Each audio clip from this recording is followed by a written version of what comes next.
Eu queria falar um pouco do professor Sérgio Ferreira. O professor Sérgio Ferreira, um dos maiores nomes da ciência brasileira, ele foi das pessoas responsáveis pelo desenvolvimento de uma classe, de um medicamento muito famoso, que todo mundo que está vendo e ouvindo a gente vai lembrar, Captopril. Captopril. E toda uma família que veio depois disso. Então, ele é um dos grandes nomes da medicina, da ciência brasileira. Você foi aluno dele, você foi amigo dele, ele é falecido, infelizmente, você foi amigo dele e foi médico dele. Conta pra nós essa história aí. Isso é fantástico. O Sérgio Ferreira era um homem excepcional. Ele era ímpar. Ele tinha assim, uma inteligência superior, brilhante, uma forma arguta de tratar os aspectos. E ele pensava muito à frente de um fato que ele estava vivendo.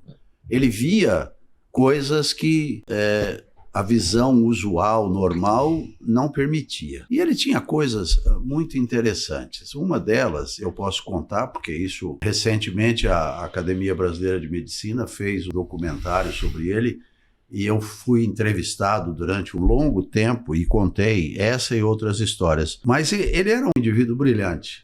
Uma das homenagens que ele recebeu num congresso de cardiologia e que eu fui solicitado a falar sobre a história dele como médico, como pesquisador, como cientista, e um dos seus colegas, que quando ele aqui no Brasil criou a ideia do bloqueio da conversão da angiotensina 1, que para quem não sabe é inativa, ela não tem ação, para a angiotensina 2, que contrai o vaso e aumenta a pressão. Então ele interferiu aí, e é aí que ele criou o Captopril. Quando eu vi pela primeira vez, ele era um homem irreverente, né?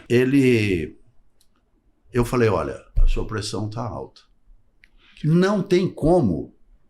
Você deu o diagnóstico de hipertensão para ele. Para ele. A sua pressão está alta. Nós já vimos a sua pressão, tecnicamente, passamos por as etapas e tal. Não tem como não te dar Captopril. Não acredito. Você precisa tomar Captopril. Afinal de contas, o pai precisa honrar o filho. E ele teve uma tosse incoercível que é comum a essa doença, embora não seja frequente.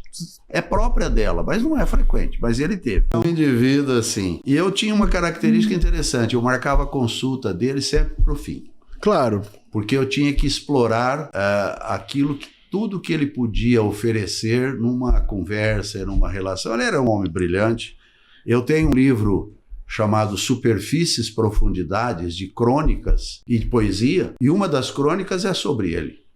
Ele era uma história viva e permanece hoje. Nessa homenagem, eu me lembro agora de um fato. Eu falei sobre ele e um dos colegas dele de Londres, onde ele foi para desenvolver a molécula e chegar até a medicação, no primeiro diapositivo que ele pôs, no primeiro slide, tinha a foto do Pelé e do Sérgio Ferreira. E ele dizia assim, ao falar de brasileiros, 2 nomes devem ser sempre lembrados: Pelé e Sérgio Ferreira.